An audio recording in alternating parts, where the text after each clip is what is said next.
doing it just now. I've been trying to get this the Zoom chat live stream for YouTube integration going on since I picked up the kids from school at like 2:00. It is now like 6:33. You know, I've been freaking trying to figure this mess out for a while now. Or just yourself? It was me. Just by myself. I was, testing all the different parameters, trying to figure out, do I need to open up YouTube first? Do I need to open up OBS first? Zoom first?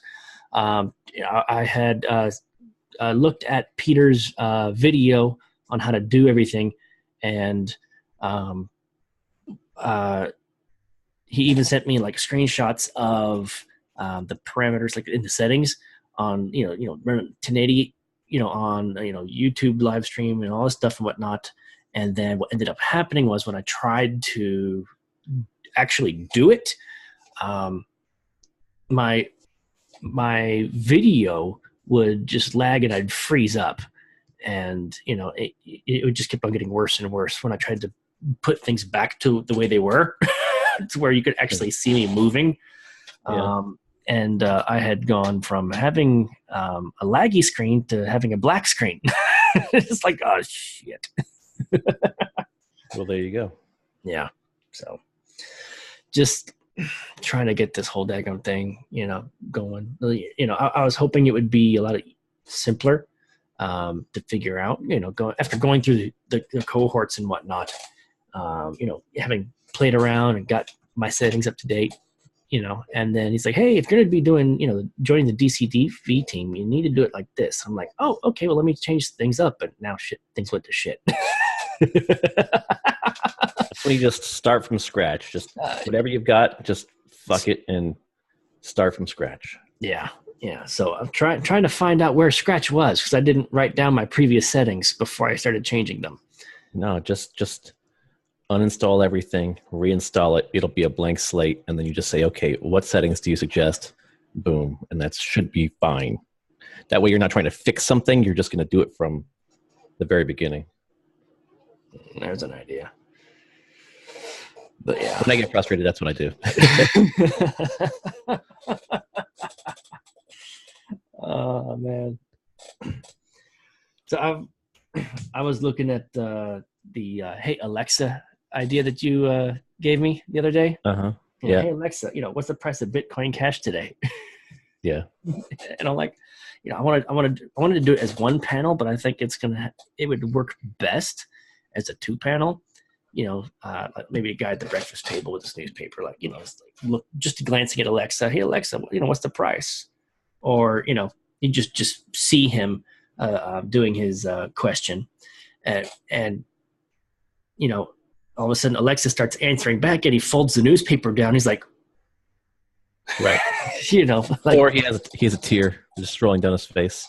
Just a single tear. He's got a quivering lip.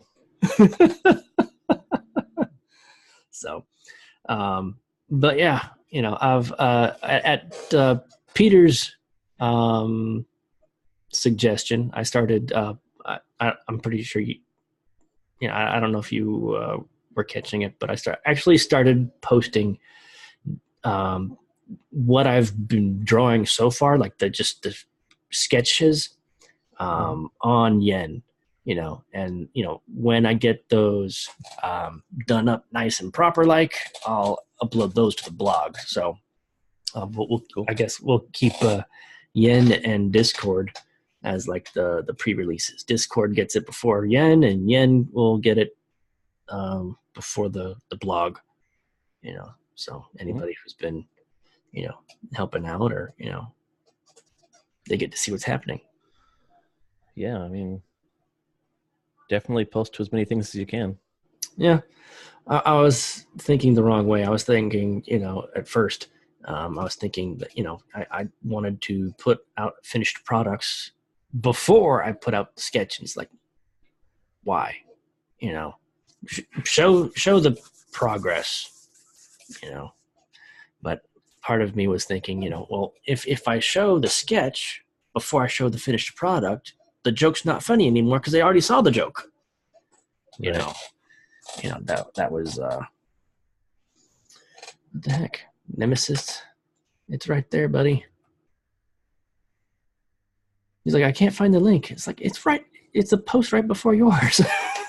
Let me do another invite. I don't know if the invite changes. Copy URL. Okay.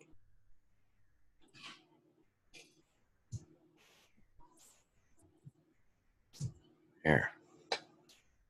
All right. Hopefully, Nemesist will be Brian joining us soon. It'd be pretty cool. Yeah, Discord going on between the three of us. Maybe more. More would be nice. But I was under the impression that Groove Dude was doing his live stream today. So, I was just like, I'll do it after his live stream. Not realizing that was next week. I was like, oh, man, now it's too late and people aren't going to be on. But you're always on. I try to be. Yeah. I got shit to do. I know, man. The grind is real no matter where you are. It's just freaking ridiculous. But yeah. So what's been happening with you, man? Nothing.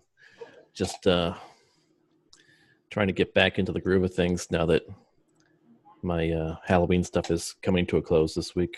Yeah.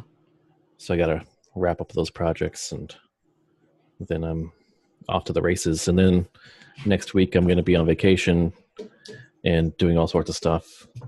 And I don't even know what I'm doing. My wife's just bringing me all around the place, somewhere in Colorado. And so that's going to take me away from things for a little bit. I don't know. Okay. It's just one thing after another. And then it'll be Thanksgiving, and then it will be, all right, well, holidays are coming soon. So basically the rest of the year's fucked. Jesus, man. When do you get a chance to do, anything? You don't.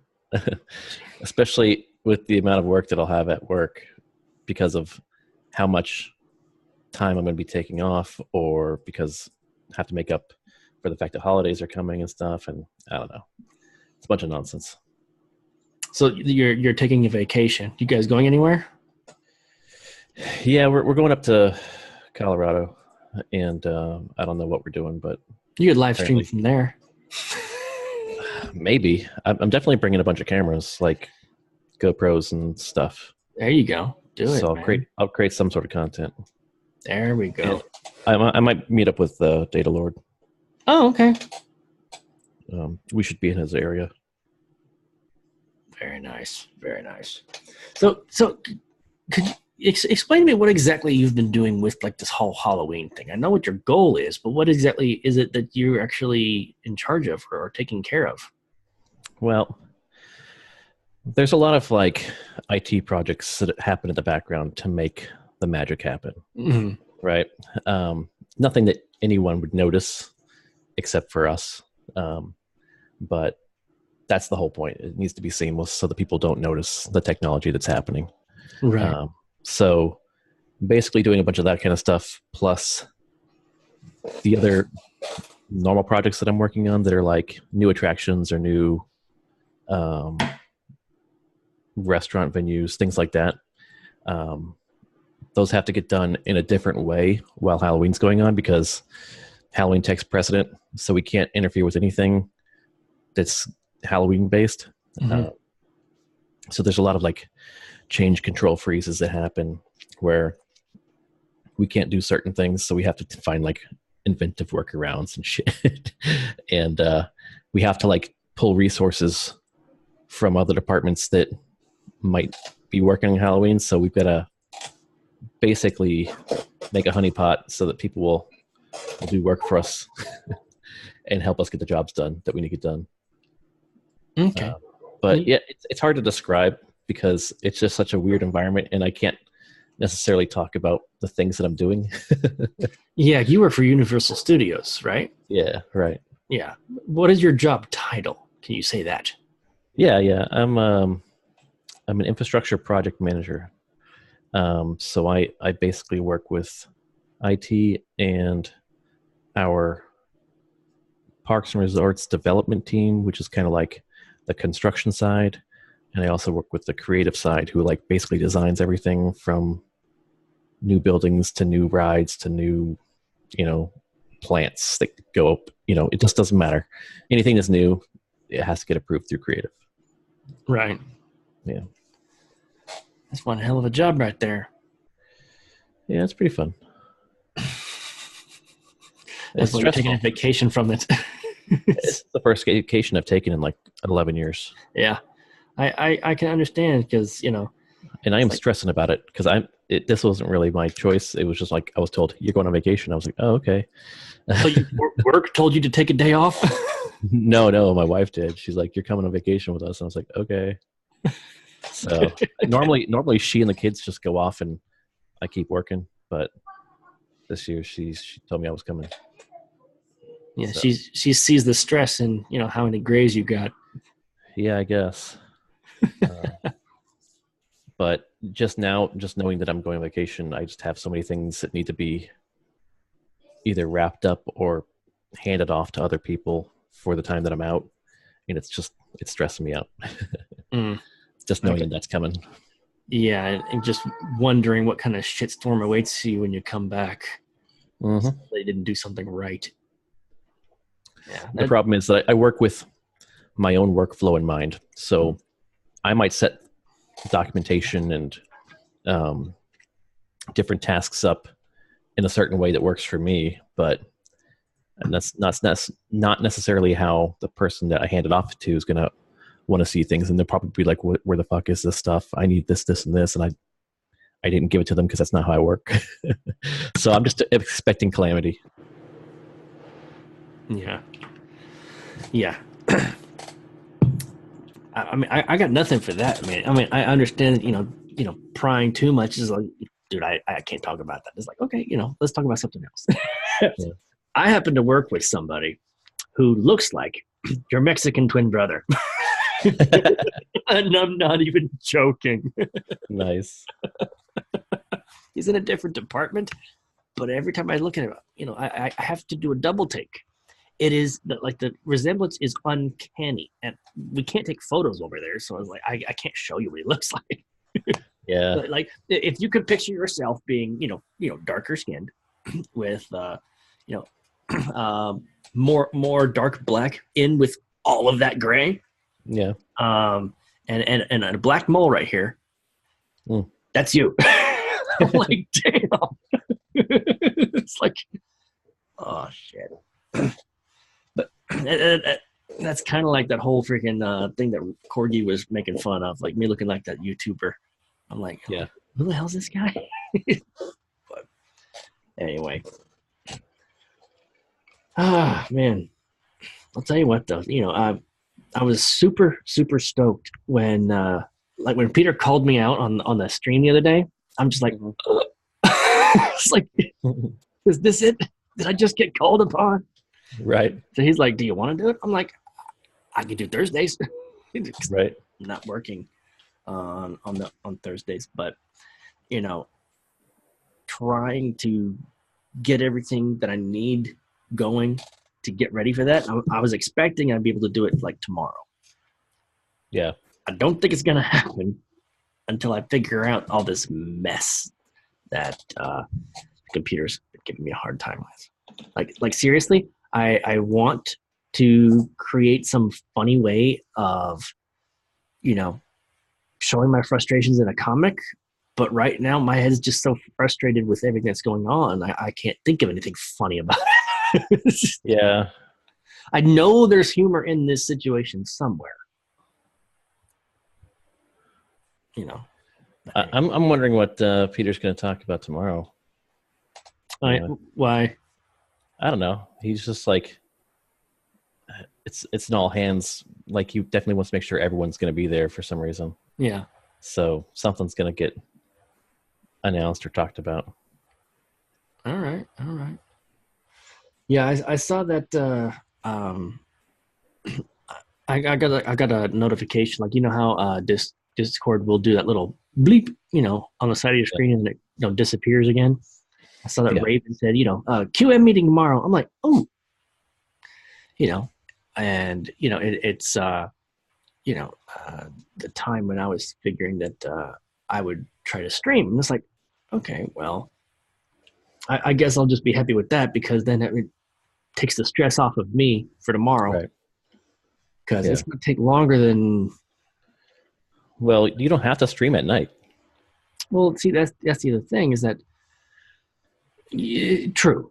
I don't have to stream at night. Me being in California puts everybody else that wants to be on the stream at a more inconvenient time. Like I would literally have to probably do a stream about anywhere from maybe 4 p.m. my time, just to make it like 7 p.m. Eastern. That way, more people can get on. All of the streaming and whatnot. I know that when Peter does his stream at 8 p.m. Eastern, we can get a decent crowd. Right. Well, he does it in the middle of the day, or really early morning for you. Yeah. Like he'll do it middle of the day, like 10:30, 10, 11, like when he does the stream at like 10. I'm still working. So I missed the live stream and I have to catch the recording, which means I can't be in there freaking chatting away or, plugging Right. our various projects and shilling our fellow, Crypto Nation guys like Raven and Armando and, anybody else that has a Shopify store. Hey, you like Peter's swag? Get your own here, Yeah. Yeah, I can't do that contribution, when he streams that early. Yeah, but if you have the day off, I mean, there's a number of people that tune in just to listen and stuff, and like I don't necessarily contribute while I'm watching the stream in the daytime, but I still tune in. Yeah. When I'm driving, I try to abstain from contributing too much. That's good. We thank you. Yeah, we want me to just stick around for a little bit longer. But like if I'm at like a stoplight or something like that, it's like okay, let's just start mashing on buttons, say something. Yeah. But anyway, so what's been going on with you as far as like all the horror movies and stuff? I know that's like your deal. You absolutely love those things. I can't do horror movies myself, but what's been good to watch for you?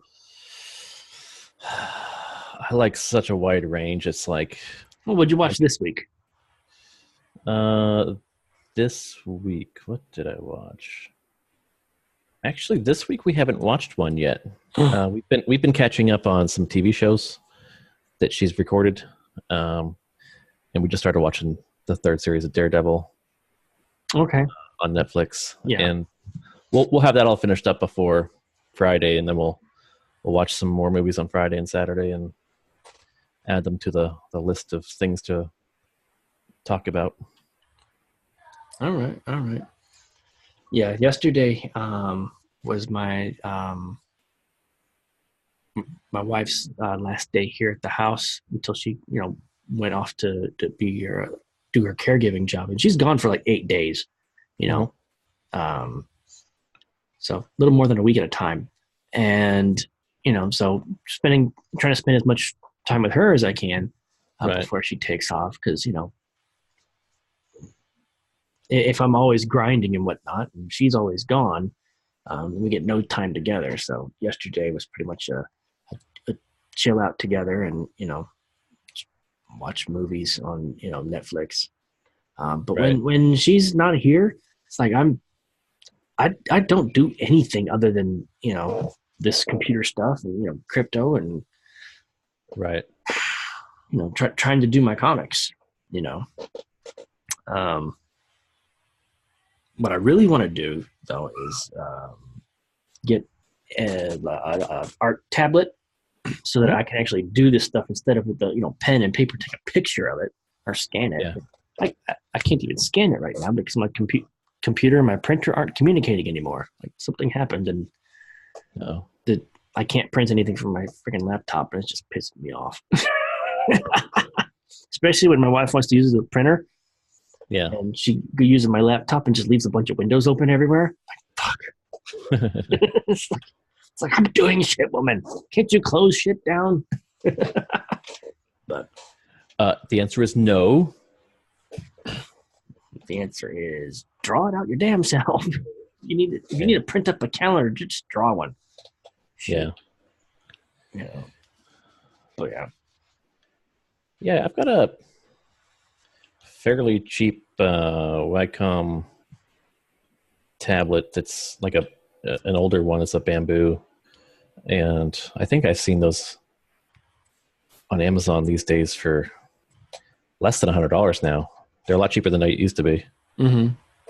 And you don't even have to get the Wacoms. I got my niece one because she's an artist too. She was always talking about how she wanted my tablet, and so I just went on Amazon and just got her like a Korean version, whatever knockoff. Yeah. And she uses that just fine. And it's probably better than my current Wacom just because it's a lot newer.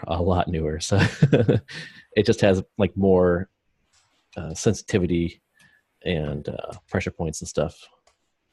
So I don't know. I probably spent $50 on hers. So I mean, it's doable. It's not too expensive. Yeah.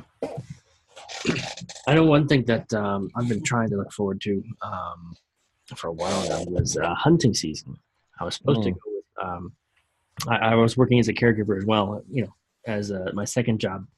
Right. And my client was a Vietnam vet, avid hunter and fisherman, and he just hasn't been able to get out, just because of his health and everything like that. So, what's up, big guy? What's up? Hey, what's up, man? Not too much. Outstanding. So you're joining in the middle of a story. I will go ahead and finish that story, and then we'll, chances are we're probably going to have to end the meeting and do another one, just because I didn't pay for premium. They got me on a 30-minute time limit, which is probably going to end in 5 minutes or some shit like that. All right. But anyway, my client, avid fisherman and hunter, the opening season of dove season was September 1st, and we wanted to go to that. Well, Life got in the way, didn't happen. So the second opening of dove season starts this Saturday, and what I want to do is I want to get the kids to school, drive myself over to Hemet where he's at, pick him up, and then go get our licenses together. That way, about 4 o'clock in the morning, maybe 3 o'clock in the morning, me, my son, and my client will drive about 3 hours, 4 hours to the hunting grounds and go dove hunting for the first time. That's the hope. That's, cross fingers and hope. Yeah. Because trying to get my son to into hunting, it'd be an absolute blast. Just the three of us to hang out. Plus, there's just so much that I can learn from the guy. So shooting a dove is a real thing. Yeah, dove hunting. Yeah. And believe it or not, some of them new. are pretty fat. But this guy is used to hunting Charlie. Yeah, right. It's definitely. Quick little fun note. He and I swap war stories back and forth. Yeah. One of my absolute favorites of his was he was like taking a weekend off. He was on like a 48-hour break, and he was at some river, and so he was water skiing on the river, and he's happens to see the Viet Cong in the trees. Well, nobody else can see them because they're all camouflaged in green, just like the trees in the jungle. But the only reason he can see them is because he is blue-green colorblind. and their camouflage is a different color green to him because it's the wrong shade of blue. Oh, okay. So Nice. whenever he was on patrol, he was the first one to see them. And oftentimes it would save, his life or, the lives of the guys next to him because they couldn't sneak up on him. So anyway, he tells the guy in the boat, turn around, go back to the dock real quick. So they head back to the dock and he tells one of the, Marines out there, he's like, hey, toss me your M16. Tosses him an M16, and there he is on water skis with an M16 shooting Viet Cong out of the trees. And then he tells the guy in the boat, all right, go back. And he, tosses the rifle back, gets out of the water, and then walks to the bar. And, about 10 minutes later, he's sitting at the bar just enjoying his drink. And a bunch of Marines, just walk in the bar. They're like, who the fuck was it that was freaking shooting Viet K off the freaking water skis? And everybody in the bar they just pointed at him. He's just enjoying his drink. And the Marines were like, dude, that was freaking badass. Drinks are on us today. And he had so much to drink. He doesn't know how, but he ended up waking up in his bunk. The Marines made sure he got back to where he needed to be and in his bunk, So, believe it or not, I do believe Hot Shots actually did that scene.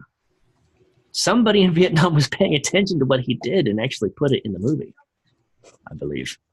I'm like, oh, badass. But that's just one of my favorite stories of his. My brother will probably hate me for this one, but you were saying about being colorblind. Okay. I just found out my little brother is red-green colorblind. Mm. So, and it was really just kind of by chance I happened to figure this one out. Oh, really? So, yes. How old is your brother? He's like 24. You're just now finding this out. The thing is, you don't know that you're not seeing what everyone else is seeing. Right, until somebody points it out to you. So what ended up happening is that he got a phone cord from my work to charge his phone up. So a day later, he comes up to me. He's like, I love my new gray power cord. And I look at him. I'm like, dude, it's pink. He's like, no, it's not. It's white. I'm like, no, dude.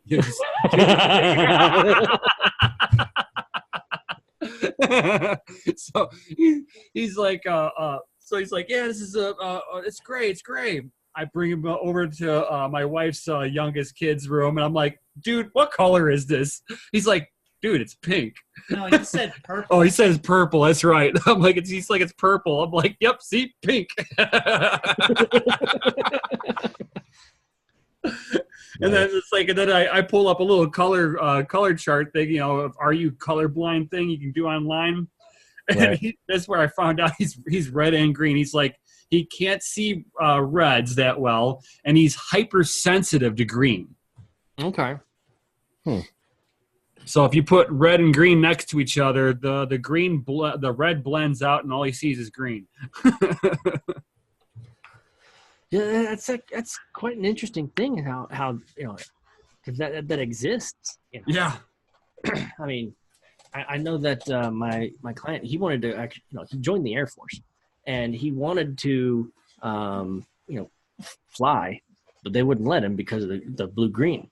But it was actually that blue green color blindness that was an asset to him. Right. It made him better. If you actually look at his accomplishments in the military, remember Rambo: First Blood? When they're like, "Oh, you're special forces, 59 confirmed kills, Medal of Honor."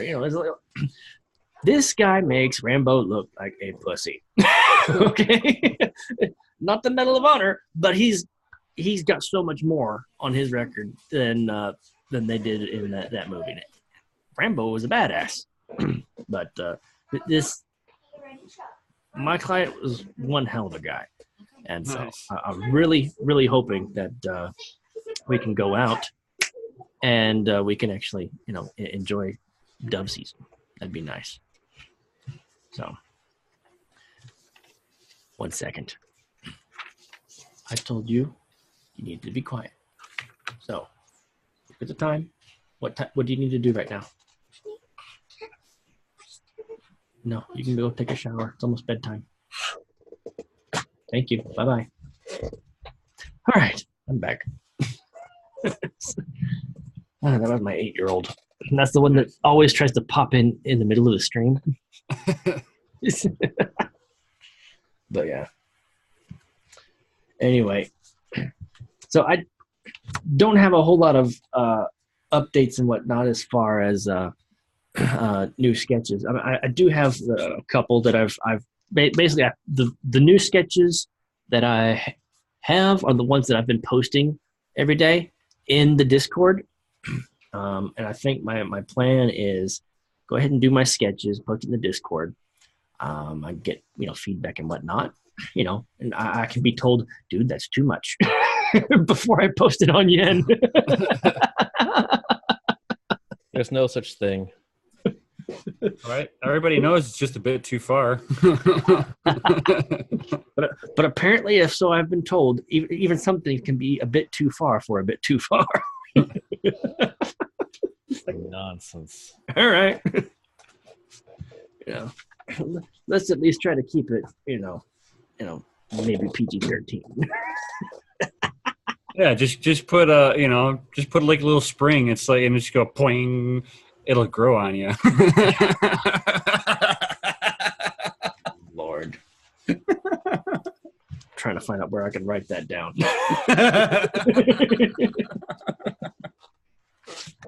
Here we go. Oh, you do like one of those old. Actually, I don't need to write it down. I'm recording, so I don't. Right. It'll be like one of those old door stops, like the kids you always hear them at the playing with it from behind the door.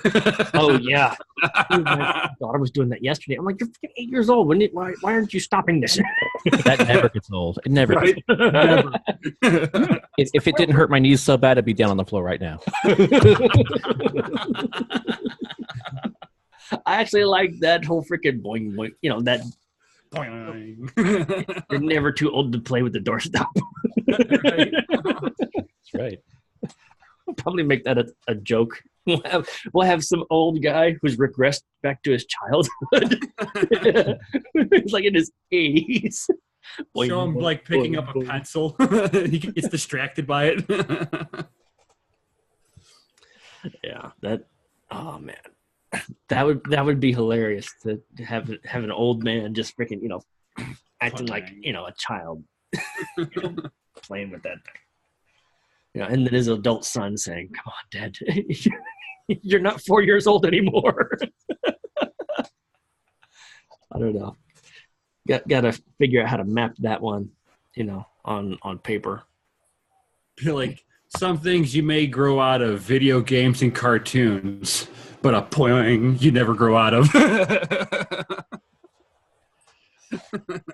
I see the gears turning, Andrew. Those things, man. No, I was just saying. I haven't grown out of video games or cartoons. I watch more cartoons than my kids do. I know. It's what. Here's what I did. Check this out. Here's a fun little thing. I tricked my kids. And I have continued to trick them. And they know that they've been tricked. They've come to an age where they know that they've been tricked. But they accept it. When they first started reading, all right, they would have their assignment. They would read like 10 minutes a day. And then as a reward, we would watch anime together. Right. But it wouldn't be in English. It would be in Japanese. With the subtitles. So your reward for reading, more reading. No, it's not just more reading. You now have to read speed reading. You got 10 seconds of them saying, and it's done. With very questionable content. I know. Well, I got them started on like Naruto and Dragon Ball Z, that kind of stuff. When we had satellite, we were doing Dragon Ball Z, so they got interested into anime. But obviously on Cartoon Network, it's in English. All right. Yeah. And they edit it down so it's not 5 hours long of just one power up. Oh, I know, right? Like that whole episode of like a power up. I'm watching Dragon Ball right now, and I'm on episode 126, and almost nothing has happened. Like 126 episodes in, and there's been 3 fights. Yeah, they do one major power up over the course of like 5 episodes. Well, I mean, there's like 5 episodes of them just staring at each other and going and like, floating, acting like they're afraid, and then like training, and the Master Roshi is like just grabbing girls' asses and being inappropriate. Yeah, but I mean, it's definitely not quite what I remember. No, not at all. Because when we were growing up watching it, and we have to wait for the next episode every day, or next. Well, the thing is I didn't have to wait for the next episode because my buddy had gone and bought the VHS like box set, right? Oh. So he went down to Chinatown, bought the VHS box set, and we would skip school every day after a certain period, and we'd leave school early, go to his house, and we'd watch a couple episodes. So we would just like do that. We binge watched, before Netflix, and it was crazy because like his family was pretty well off. So we would go to his house, and his maid would make us sandwiches and take care of us while we were watching Dragon Ball during school hours. And she kept her mouth shut. That's one hell of a maid. That's an accomplice. Yeah. She's like, "Oh, Mr. Andrew, you want a sandwich?" I'm like, "Of course I want a sandwich." It's like, "Yes, please." No, I think the closest to that I would do is when I turned 18 in November, and I graduated in June, I would skip school to go to the video store across the street and rent a movie that was rated R, which I wasn't supposed to be watching rated R movies. And then I would take it home, and me and my little brother would watch them and then take it back before my dad got home. Yeah. Sometimes they weren't rated R. Wow. Well, whatever. It was what it was. When you're freaking young and dumb, and you have access to new and exciting things, and it's like, hey, Dad leaves for work at like 5 o'clock in the morning. I don't wake up till 5:30, 6 o'clock, and then we could watch the movie before we go to school. Skipping school like the first period in own room. And Wow. then we would, return the movie and then go to school. That was probably about the worst I had done back then. I was, for the most part, I was a pretty straight shooter. And of course, my e-cig decides to freaking fall apart on me. Well, I accidentally hit the latch and it just popped open. So I dropped mine a couple of days ago and cashed out a coil. It was awesome. Epic fail. I had a water bottle in my hand and the thing just slid right out. It was like it was first thing in the morning. My hand was like, you don't need this anymore. Just drop it. That's awesome. You know what's crazy though? The Zoom chat has not ended. It's been longer than half an hour. Nice. Yeah. Maybe it's on daylight savings time. It's still an hour behind or whatever. Maybe running it until it actually freaked out and just shut itself down was the hack to have unlimited video. Maybe. We'll find out. We'll find out depending on how long this chat. We'll call it the Korean barbecue hack. Hell yeah! Nobody has to pay for Zoom anymore until they patch that freaking bug. Right. Let's make sure we don't hashtag Zoom on the daggum, Twitters and the YouTubes. Right. They'll never know. So what you got over there, Andrew? You are like totally concentrating on something major. I'm flying right now. Applying? I'm flying. Oh. I'm in an air battle. Oh. What are you playing? It's called War Thunder. Oh, snaps. Does it pay you in crypto to play it? No. That's a shit game. There is no crypto games that are any good. I know. I can't wait to actually when they actually start. As when it comes to blockchain, like that is one of the biggest things that I'm looking forward to.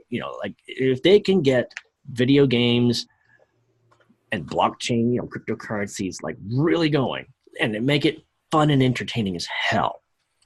I'm not talking about just like engine coin. I'm talking about like it doesn't freaking matter if it's a good freaking game and you can get paid for playing it or like earning your like your rewards or drops or whatever the heck it is, when you defeat a boss or whatever the hell, and you can actually sell that to somebody and then cash out. Well, the thing is like the gold that you earn in Warcraft is actually more valuable than the Venezuelan dollar right now. I know. Isn't that crazy? So if you were Venezuelan, you would be better off farming gold on World of Warcraft and selling that. And have one shit coin for another. Exactly. But the thing is, it's not a little bit more valuable. It's a lot more valuable. Yeah, I know. It is. Who was it that had a YouTube channel and his wife is Venezuelan? It's like what was that one dude from EOS? Brock Pierce or whatever? Brock Pierce. He like made a lot of his early money from mining on Warcraft. Well, that's the other thing is that Warcraft is probably like one of the only games that people were actually popularly making money on it. Yep. By like selling profile things like for, hey, you know what? Send me something in PayPal and I'll send you this digital freaking whatever there. It was totally separate entities, but they were doing that. They had a marketplace going on. Yeah. And to have that marketplace actually on the game, like in the game, that would be amazing. I know that Peter did that one that was kind of like a drug wars or whatever the heck it was. Like you're a drug dealer and you gotta try to make weed coin or whatever the hell it was. Oh yeah, I forget what it was, but that kind of game, I can't show that to my kids. I can't freaking that kind of game doesn't interest me. I love driving games. I love shooting games, and I like Final Fantasy type games. Yeah. Like the RPGs, simulator battles. Mm-hmm. Those are good ones too.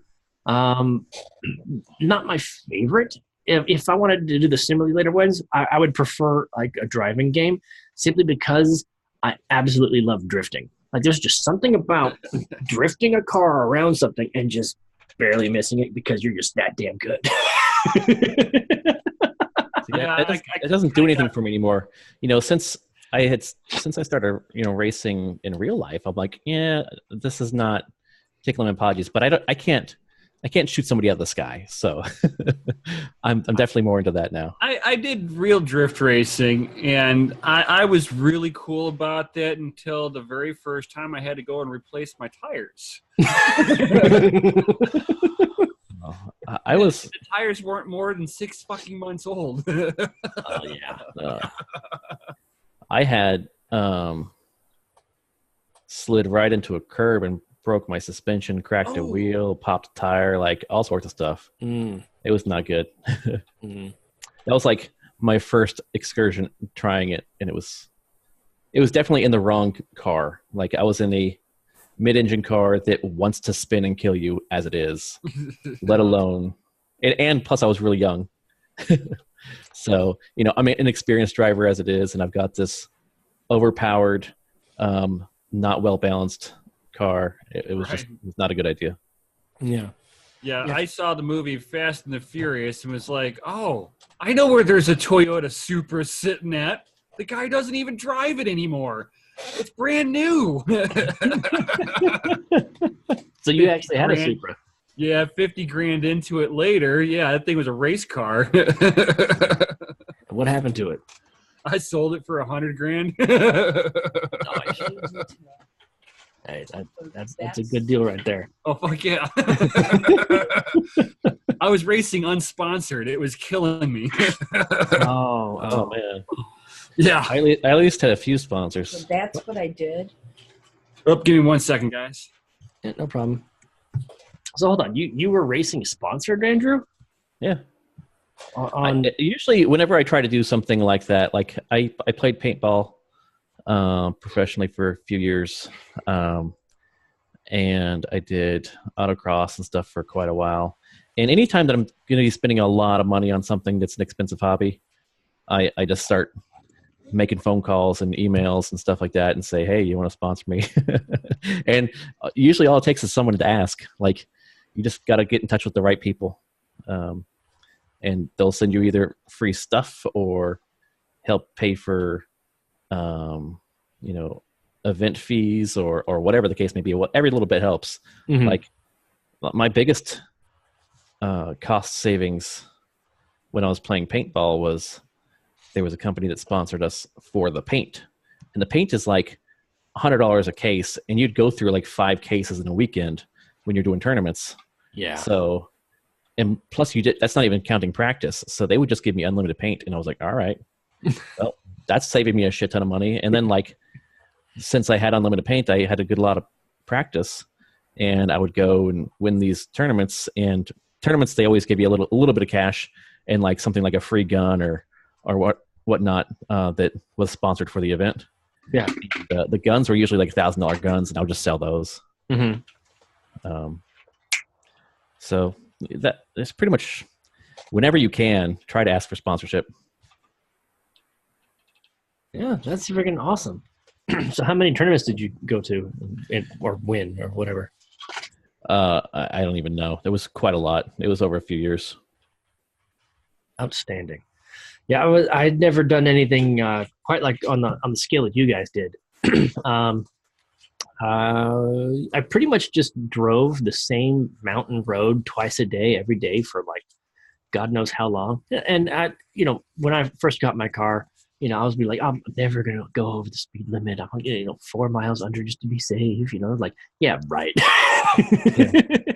Yeah. I ended up. I had a 2001 Chevy Cavalier base model, completely automatic, roll up windows, and I ended up getting so good at driving that road. I would take like the whole daggum thing, even the 25 mile an hour, tight corners at like 60. Yeah. I'm just. I love doing that in the Miatas. Like, when I got the Miatas, I was like, oh, I can drive the shit out of this thing. Like, it doesn't need to be powerful. It's so light and nimble. Like, mm-hmm. That's the ticket. I don't care about going in a straight line fast. I want to go around a corner fast. Oh yeah, like it's the corners that are the fun part. I mean, the only time I would race on like a straightaway would actually be like on a highway, and I loved it when the roads were, not empty. I didn't like them empty, but I did like them when there was a little bit of traffic and I had to bob and weave, because I was more daring than the other guy. Yeah. So I was whipping the shit out of freaking Porsches and with the freaking Cavalier. It's like I would be that asshole that would just egg them on, just piss them off, and then they're like, "All right, fine." They'd pull away, and then just because I was more daring, I'd catch up and pass them. I don't do that anymore, but. Still love those mountain roads, because when they're empty, oh my God, it's just so fun just to feel the road, just to be a part of the whole thing. And when I started on the Cavalier, I would literally just test limits just a little bit, a little bit before until I actually got to the point where I was taking 25-mile-an-hour turns at like freaking 60 miles an hour. Yeah, not wise. But there's nothing more exhilarating than within a quarter of a mile going 250 miles an hour. It's like you sit down in a chair with a fucking slingshot and just let go. That's drag racing. Yeah, no kidding. But what horsepower did you get that the Celica up to? Supra up to? Supra. It had when I had it dynoed, it was 980 foot-pounds of torque at the rear wheels. That's good. Yeah, my buddy who actually taught me how to drive manual, he had actually converted a 2000 Toyota Celica into all-wheel drive, and he had it at 1,600 horses to the wheels. Nice. Yeah, they made how the hell he did that. Like, what the? They made the Celicas all-tracks. Those were usually, there was a couple of those that were in my MR2 group because they had the same engine as the MR2. Mm-hmm. And the Celica guys, they kind of wouldn't talk to the all-track guys for whatever reason because they didn't have the same engine. So we were like, okay, that's cool. You got a turbo. Come join us. So in our MR2 club, we had a couple of all tracks. It was weird. Hey, nothing wrong with that. I mean, if you guys are passionate about something and you're getting along about it, who the fuck cares? It's like, oh, you don't have the right car, you can't be a part of us. Well, the thing is, it's like they shunned the guys. They shunned the guys with the better car. Like they had all-wheel drive and turbo, and these guys are just like naturally aspirated two-wheel drive, and I'm like, yeah, you don't have a better car. You should not be saying you don't belong with us. It'd be almost like me sitting there criticizing the one guy that I was friends with.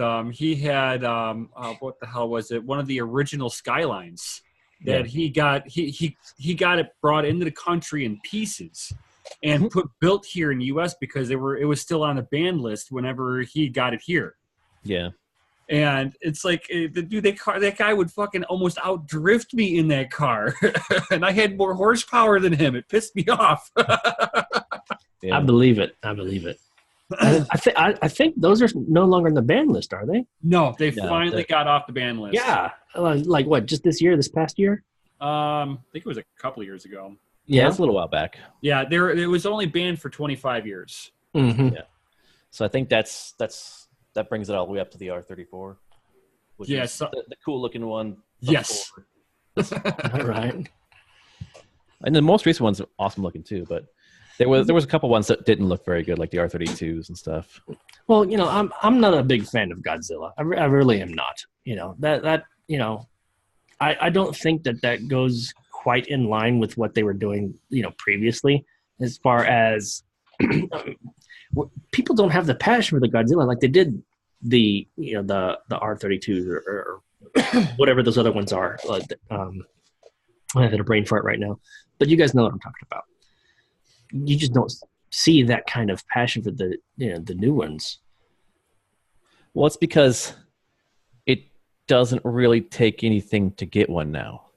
Like all it takes is money. Yeah, and it doesn't cool.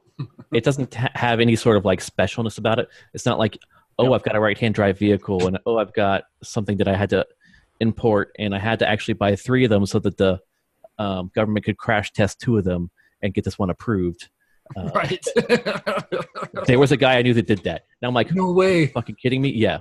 And wow. He was a guy that he did the car show circuit with us, and I was like, this guy's just got too much money.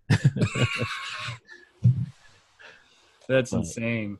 But yeah, like there was a few guys that were like that. They did ridiculous shit like that just to get their car over here, and I'm like, no, that's not something that happens with the new one. But the new one is also a beast that drives itself. Mm-hmm. Like, yeah, the car drives you don't drive it.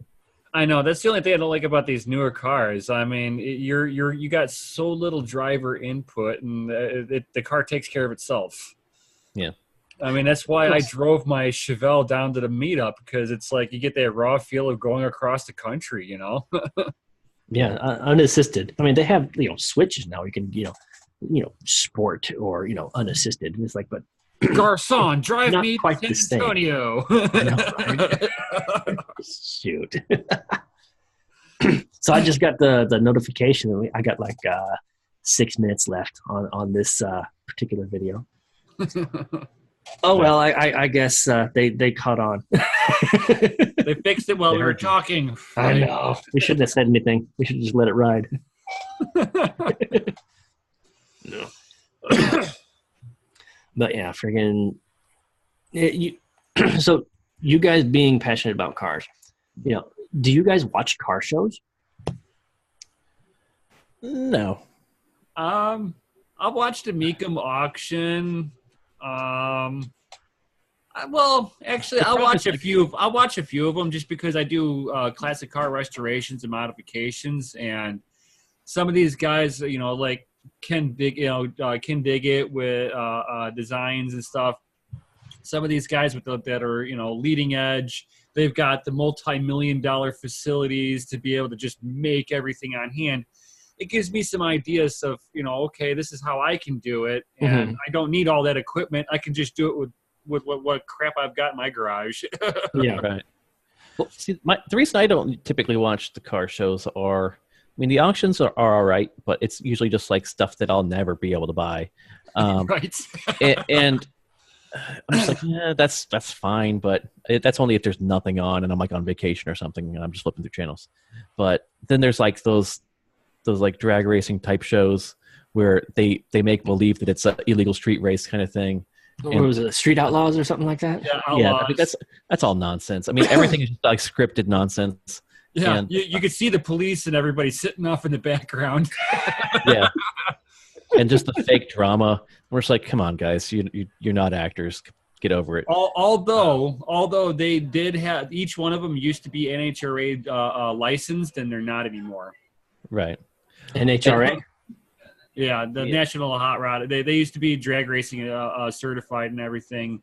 To do what that showed, they actually because the Drag Racing Association did not want to be promoting illegal street racing, they yanked all of their licenses. Yeah, makes sense.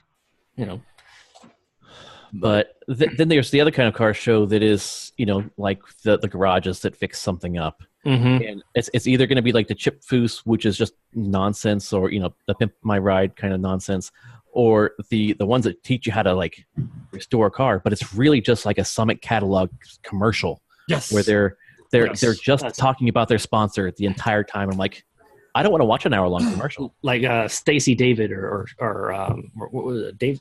Not Dave Stacy. Stacy Dave? Dave? Yeah, David Stacy. There you go. Okay. I know who you're talking about. Yeah.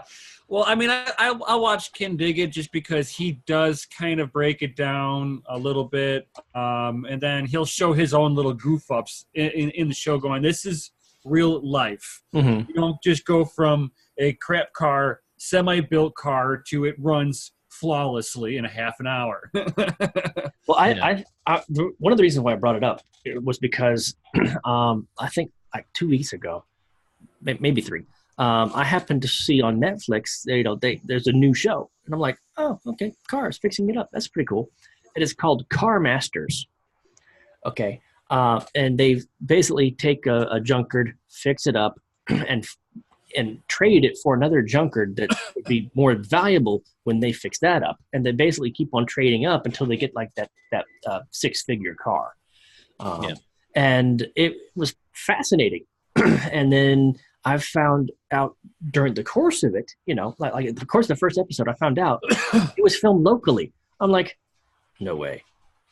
Like where I did that barbershop video, it was filmed in the same town, like Old Town. I'm like, huh, that's pretty cool. So I looked them up. I called them up and whatnot because I wanted to find out what it would take to fix up my 68 Bug. It's like, I want to drag a new floor pan. I know, right? I want to drag race that, bad boy out. Send it up to Illinois. I'll work on it. I accept Bitcoin. Exactly. But I found out like literally, like a week after I had seen the show, I saw the guy at my work. Like he's a guy that goes there frequently. I'm like, that's Mark. It's just like, yeah. I'm like, okay, but no, I thought that it was definitely a different spin on car shows and us being like, car enthusiasts. It's definitely one that I would say it's worth checking out.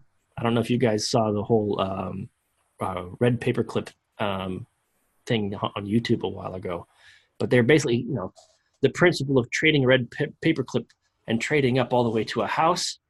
They basically have taken that model with the cars. And I'm like, that's an interesting idea. I want to see how they do this. So I would recommend, at least taking a look at it. Watch 1 or 2 episodes. But the difference between the standard car show is that they'll do like a full episode is a complete story, beginning to end. This one, it was like a multi-episode journey to get to that, first $100,000 car. I'm like, oh shit, that's fucking awesome. So anyway, video's got less than a minute. Do we want to go ahead and let it end, or we want to do another video and just keep on going? Well, I'm gonna log out because I'm gonna do some stuff here to edit some videos. All right. All right. Yeah, I got to do kind of the same thing. All right, guys. Then we'll call it a night. And hey, thanks for being here. It's been fun. Yeah, I got a couple ideas out of it. We're recording, so I'll watch it again, and maybe we'll see a couple sketches out of it. Okay, rock on. Yeah. All right. Yes, later, guys.